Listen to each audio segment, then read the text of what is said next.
নমস্কাৰ সকলোকে স্বাগতম জনালো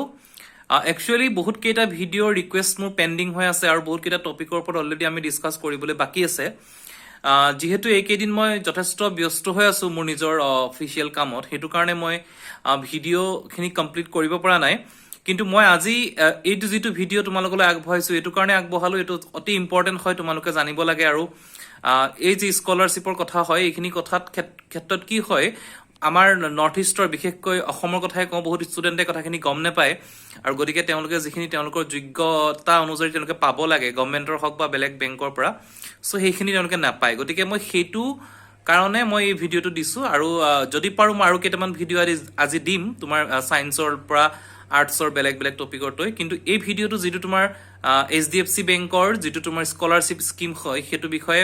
ৰিসেন্টলি নিউজ পেপাৰত এটা মই আৰ্টিকল পালো তাৰ পিছত মই বস্তুটো সাৰ্চ কৰি তোমালোকৰ ওচৰলৈ এখিনি লৈ আহিলো আৰু ইয়াত তোমালোকে মই গুটে ক্ৰাইটেৰিয়া খিনি এটা কি হয় কেনেকৈ এপ্লাই কৰিব লাগে হেখিনি কম তোমাৰ কমপ্লিট নটিফিকেশনটো দেখাম এন্ড এটা কথা মই কৈ দিও ক্লিয়াৰলি যে তোমালোকৰ যেটো স্কলাৰশিপৰ স্কিম হয় বা ইন ফিউচাৰ যেতিয়া তোমালোকে যেটো এডুকেশনৰ কিবা স্কিমত এপ্লাই কৰা বা কলেজতে এপ্লাই কৰা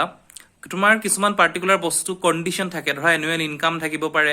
তোমাৰ কাষ্ট থাকিব পাৰে জেনাৰেল ST OBC এনেকুৱা সো এইবোৰ ক্ষেত্ৰত সদায় কি কৰিবা যেটো হসা হেতু লিখিবা বিশেষকৈ এনুৱেল ইনকামটো কেতিয়াও স্কলাৰশিপৰ লোভত বা স্কলাৰশিপ পাম বুলি এনুৱেল ইনকাম যেটো বিচাৰিছে হেতু তোমালোকে কোবাৰ পৰা এডিট কৰি আনিবা কাৰবাৰ ডুপ্লিকেট কৰি তেনেকুৱা কাম কেতিয়াও নকৰিবা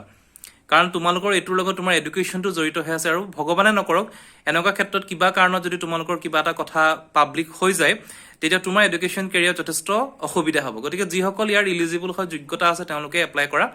আৰু যি সকলে এই ক্ষেত্ৰত তেওঁলোকৰ এই কন্ডিশনটো স্যাটিসফাই নহয় মই ভাবো তেওঁলোকে নেক্সট আৰু বেলেগ স্কলাৰশিপ স্কিমলৈ ওয়েট কৰাটো ভাল গতিকে আহা আমি এই স্কলাৰশিপৰ ডিটেইলছটো চাও তো এইটো তোমাৰ HDFC বেংকৰ যেটো ইয়াত তেওঁলোকে টাইটেলটোৱে দি দিছে যে HDFC bank scholarship for meritorious but needy student মানে সেই সকল ষ্টুডেণ্টৰ কাৰণে দিছে যি সকল তেওঁলোক যথেষ্ট মেৰিট আছে তেওঁলোক চুকা হয় কিন্তু তেওঁলোকক প্ৰয়োজন আছে তেওঁলোক আৰ্থিকভাৱে ভাল নহয় গতিকে সেই কথাখিনি ইম্পৰ্টেন্ট হয় আৰু এটা কথা মই যিখিনি কৈ যাম ডিটেইলছত ভালকে লাষ্টলৈকে তোমালোকে শুনিবা আৰু প্ৰতিটো পইণ্ট তোমালোকে চাই যাবা সিজ bank scholarship aim to support the meritorious and needy student from class 6 to UGN PG program মানে ক্লাছ 6 ৰ পৰা তেওঁলোকে ষ্টাৰ্ট কৰিছে এইটো প্ৰগ্ৰেমটো undergraduate and postgraduate আৰু যেহেতু মোৰ মেক্সিমাম ষ্টুডেণ্ট ক্লাছ 9 10 11 12 ভৰে আছে গতিকে মই সেই সকল ষ্টুডেণ্টক বেছ কৰি কথাখিনি কৈছো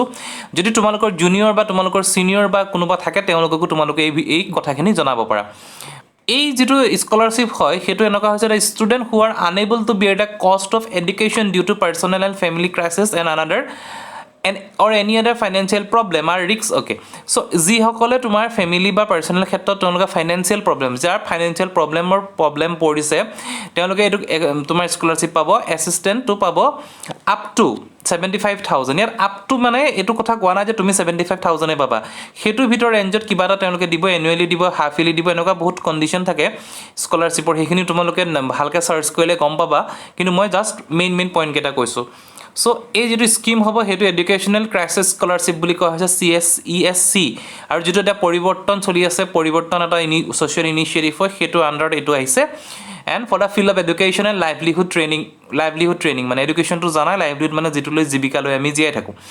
এটা ইয়াত কি কৈছে কোনে এপ্লাই কৰিব পাৰিব অতি ইম্পৰ্টেন্ট হয় এটো বস্তু মন কৰিবা open for Indian national only ইণ্ডিয়াৰ মানুহে পাৰিব তোমালোকে পাৰিবা student must be currently studying in the class 6 to class 12 in a private government and government aided school so 6 ৰ পৰা 12 লৈকে এতিয়া দি আছে তাত স্কলাৰশিপটোত আৰু প্ৰাইভেটত পঢ়িলেও পাৰিবা গভৰ্ণমেণ্ট স্কুলত পঢ়িলেও পাৰিবা আৰু গভৰ্ণমেণ্ট এডেড যদি গভৰ্ণমেণ্টে কিছুমান ফান্ডেড স্কুল থাকে তাত পঢ়িলেও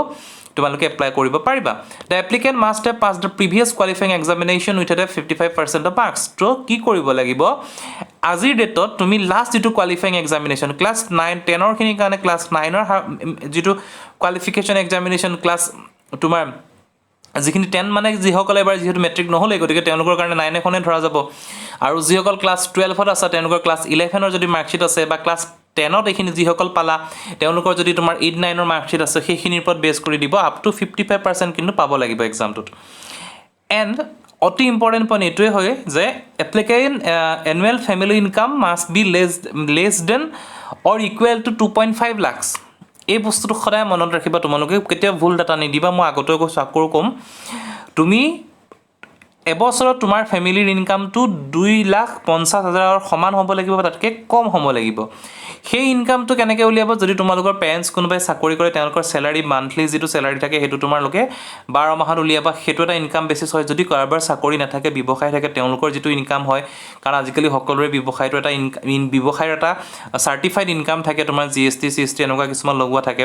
সেইটো ইনকামো দিব পাৰা। যদি মানে তোমাৰ ফেমিলিৰ যিটো ইনকাম, কোনোবাৰ যদি কাৰোবাৰ ঘৰত খেতি কৰে, গতিকে তেওঁলোকৰ যিটো খেতিৰ পৰা যিটো ইনকাম হয়, গতিকে সেই খেতি তোমাৰ ইনকামটো 2.5 লাখ, তাতকৈ বেছি হ'ব নোৱাৰিব এবছৰত। সেইটো কণ্ডিশ্যন আছে, মানে ইলিজিবিলিটি ক্ৰাইটেৰিয়া। ডকুমেণ্ট কি লাগিব? Passport size photograph, last year marksheet. ইয়াত কি বিচাৰিছে চোৱা, 2021, 2019 আৰু 20ৰ মাৰ্কশ্বিট বিচাৰিছে। মানে লাষ্ট ইয়েৰৰ যিখন মাৰ্কশ্বিট হ'ব তোমালোকৰ ফাইনেল এক্সামিনেশ্যনৰ, সেইটোৰ মাৰ্কশ্বিট বিচাৰিছে। In case of you don't have marksheet for 2019 and 20, যদি তোমালোকৰ হাতত 2019-20ৰ মাৰ্কশ্বিটখন নাই, then please upload the marksheet of 18 and 19, 18-19ৰ মাৰ্কশ্বিটখনো আপলোড কৰিব পাৰে, কিন্তু তাৰ আগৰ মাৰ্কশ্বিট নহ'ব। সেইটো কথা ইয়াত কাৰণ দুটা অপশ্যনেই দিছে, যদি 19-20 নাই, 18-19ৰ মাৰ্কশ্বিট আপলোড কৰিব লাগিব। কিন্তু 19-20 মাৰ্কশ্বিট আছে আৰু সেইখনত তোমাৰ 55% নাই, কিন্তু 18-19ত যদি 55%টো আছে, সেনেকৈ হ'লে আপলোড কৰিলে কিন্তু পিছত যদি বস্তুটো এনকুৱাৰী হয়, তোমালোকৰ প্ৰব্লেম হ'ব। গতিকে যিটো লিগেল হয় সেইটো কৰিবা। Then identification proof, Aadhaar card, voter card, driving licence. কিবা এটা বিচাৰিছে, আধাৰ কাৰ্ড তোমালোকৰ হয়তো বহুতৰ আছে এতিয়া মই ভাবিছোঁ, গতিকে ভোটাৰ কাৰ্ড, ড্ৰাইভিং লাইচেঞ্চ। কিছুমানে পান কাৰ্ডো ইউজ কৰে, কিন্তু আইডেণ্টিফিকেশ্যনত কি হয়, যিহেতু ফটো আইডেণ্টিটি হয়, গতিকে তাত এড্ৰেছটোৰ লগত থাকিব লাগে, গতিকে পান কাৰ্ডটো বহুত ক্ষেত্ৰত নলয়। গতিকে আধাৰ কাৰ্ডটো প্ৰিফাৰেঞ্চ কৰা। যিসকল 18+ হ'ল তেওঁলোকৰ ভোটাৰ আইডি হয়তো থাকিব, কিন্তু যিসকল 18+ হোৱা নাই তেওঁলোকৰ ভোটাৰ আইডি নাথাকিব, গতিকে আধাৰ কাৰ্ডটোৱে মষ্ট প্ৰিফাৰেবল। দেন কাৰেণ্ট ইয়াৰ এডমিশ্যন প্ৰুফ। এতিয়া কথাটো হ'ল, তোমালোকে এই 2020-21 য'ত এডমিশ্যন ল'লা,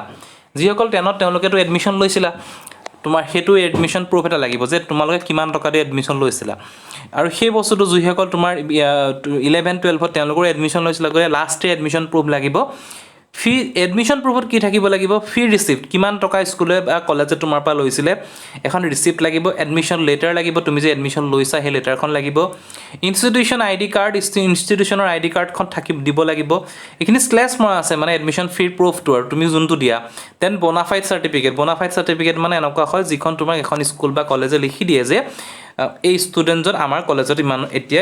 এইটো কৰ্চত পঢ়ি আছে, to whom it may concern বুলি চাৰ্টিফিকেটখন আৰম্ভ হয়। আৰু বনাফাইড চাৰ্টিফিকেট কি হয় নেটত চালেও পাবা, যদি লাগে ক'বা, মই দেখাই দিম তোমালোকক। গতিকে এইকেইটা বস্তু তোমালোকৰ এডমিশ্যন প্ৰুফ হিচাপে লাগিব। নেক্সট কি কৰিছে? এপ্লিকেণ্ট বেংক পাছবুক বা কেঞ্চেল চেক, তোমাৰ নিজৰ এখন পাছবুক লাগিব। আজি তুমি এপ্লাই কৰিছা, তোমাৰ মা বা দেউতাৰ একাউণ্টৰ থ্ৰুৱে নহ'ব, তুমি নিজে এখন পাছবুক, বেংকৰ পাছবুক থাকিবই লাগিব। হয়তো বহুত ষ্টুডেণ্টৰ আছে যাৰ নাই, তেওঁলোকে অতি সোনকালে এটা বেংকত একাউণ্ট খুলিবা, ইন ফিউচাৰ তোমালোকক খুব প্ৰয়োজন হয়। Income proof, any of the 3 proof given below', এইটো অতি ইম্পৰ্টেণ্ট হয়। 3টা টাইপৰ ইনকাম প্ৰুফ দিব লাগিব ফেমিলিৰ পৰা, মানে 3টা টাইপৰ নহয়, 3টাৰ ভিতৰত এটা। প্ৰথম কথা হৈছে, বহুত ক্ষেত্ৰত যিখিনি ৰুৰেল এৰিয়াত থাকে, ৰুৰেল এৰিয়াৰ মানুহখিনিৰ বহুত ক্ষেত্ৰত গ্ৰাম পঞ্চায়তৰ পৰা তোমাক এখন দিয়ে, ৱাৰ্ড কাউন্সিলৰ পৰা দিয়ে, আৰু চাৰপঞ্চ, মানে প্ৰতিটো চাৰপঞ্চটো বা আমাৰ অসমত নকয়, গতিকে গাঁও পঞ্চায়তৰ ৱাৰ্ড কাউন্সিলৰ বা গাঁও পঞ্চায়তৰ পৰা দিয়ে। এই ইনকাম প্ৰুফখন তুমি কেনেকৈ কি হয় তোমালোকৰ ঘৰৰ মানুহক সুধিলে গম পাবা, বা পঞ্চায়তত সুধিলে গম পাবা। ইনকাম প্ৰুফ ইছ্যুড বাই SDM, DMN, CON, তেহচিলদাৰ, এইখিনি তোমাৰ দিছে আৰ্বান এৰিয়াৰ কাৰণে জেনেৰেলি থাকে, গতিকে SDMৰ ওচৰত তোমাৰ ওলাব পাৰি। চ' ইনকাম চাৰ্টিফিকেট ক'ত ওলায় সেই কথাখিনি তুমি নিজৰ এৰিয়াত, প্ৰতিটো এৰিয়াতে, প্ৰতিটো ডিষ্ট্ৰিক্টত, প্ৰতিটো গাঁৱতে এটা বেলেগ বেলেগ প্ৰচেছত ওলায় আমাৰ অসমত, গতিকে সেইকাৰণে তোমালোকে নিজে এইটো এনকুৱাৰী কৰিবা। আৰু মই তোমালোকক এইখিনি কৈ দিছোঁ যাতে তোমালোকে আগবাঢ়িব পাৰা। দেন এফিডেভিট এখন কি হয়, এখন কোৰ্টৰ পৰা এখন নিজে চেল্ফ এফিডেভিট হয়, যে লিখা যায় যে মোৰ ইমান টকা এনেকৈ ইনকাম হয়। যিকোনো এজন লয়াৰ ধৰিলে বা তোমালোকে যিকোনো এখন কোৰ্টত গ'লে বা নটৰী অফিচত গ'লে তোমালোকে এখন এফিডেভিট বনাই দিব তোমালোকৰ ইনকামৰ কাৰণে। গতিকে এই 3টা ইনকাম চ'ৰ্চৰ ভিতৰত এটা বিচাৰিছে তোমালোকক। চ' এইখিনিলৈকে হৈ গ'ল, বুজি পাইছা কেনেকৈ এপ্লাই কৰিব লাগিব। Log in to the buddy for study, this is where HDFC bank hosting its scholarship application. So' ইয়াত কি কৰিছে, log in for buddy for study নামৰ এটা ৱেবছাইট আছে, তাত তোমালোকে যাবা, গুগলত চাৰ্চ কৰিলে পাই যাবা। তাত তোমালোকে নিজৰ লগ ইন কৰিব লাগিব ইউজিং ৰেজিষ্টাৰ আইডি আৰু কেপছকে। চ' তাত তোমালোকে নিজে লগ ইন কৰিবা, online application from this page বুলি ওলাব। তাৰপিছত তোমালোকে তাত চাইন আপ কৰিবা, চাইন আপ কৰি যি ডিটেইলছ থাকে সেইখিনি দিবা। যদি নোৱাৰা কোনোবাই কোনোবাৰ ইণ্টাৰনেট কেফেটো যাব পৰা, নহ'লে ছিনিয়ৰ কাৰোবাৰ পৰা হেল্প ল'বা। কিন্তু মই এটা কথা ছাজেষ্ট কৰোঁ, যিমান পাৰে এনেকুৱা কাম সদায় পাৰ্চনেলি নিজে কৰিবা, যিহেতু বহুতৰ ঘৰত লেপটপ আছে বা লেপটপ নহ'লেও থ্ৰ মোবাইলো কৰিব পাৰি গতিকে এইখিনি চাবা you will be redirected to HDFC bank পৰিৱৰ্তনছ